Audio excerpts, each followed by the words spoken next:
शिव कथा कर रही है, भगवान शंकर का चरित्र कर रहा है। शिव महापुराण की कथा कर रही है, भगवान शंकर का चरित्र कर रहा है। शिव वेद का रूप धारण कर कर आ गए।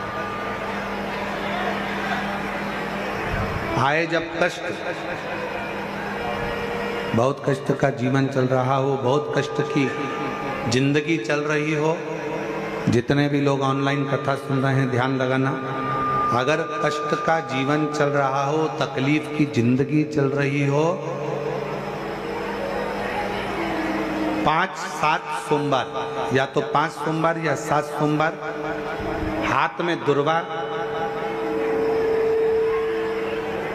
मान लो ये तुमने दुर्वा ले लिया, हाथ में दुर्वा, एक बेलपत्र, और उसी हाथ में अपने घर का भरा हुआ 1 लोटा जल।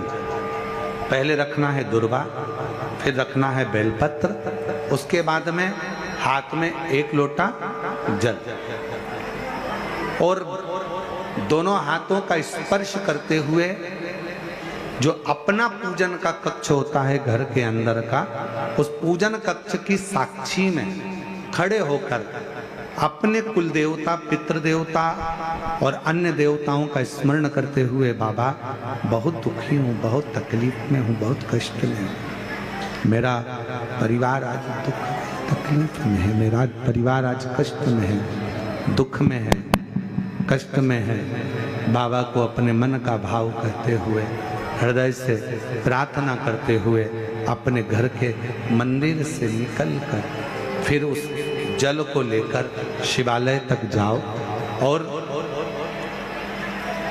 दक्षिण की ओर खड़े होकर उत्तर की ओर मुख कर कर जल समर्पित करो।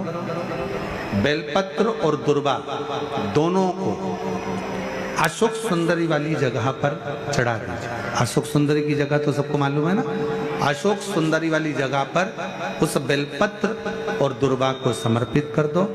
चढ़ा हुआ थोड़ा सा जल लेकर आओ, घर के दरवाजे पर उसका छींटा दे दो, लेपन कर दो, और बाबा से 5 सोमवार नियम से आप दुर्वा, बेलपत्र और जल का प्रयोग अगर करोगे, 5 सोमवार पूर्ण होंगे, जो तुम्हारा दुख है वो समाप्त जरूर होगा। शिव करुणा जरूर करेगा, शिव कृपा जरूर। शिव पुराण कर रही है, इसमें 3 चीजों का स्मरण करें। पहले नंबर पर दुर्वा, दूसरे नंबर पर बेलपत्र, और तीसरे नंबर पर जब जल चढ़ाकर वापिस आओ तो अपने घर में प्रवेश के पहले देहली पर, चौखट पर भगवान शंकर के अपने घर के द्वार पर शिव का नाम लेकर जल का सिंचन। उसका फल कितना है?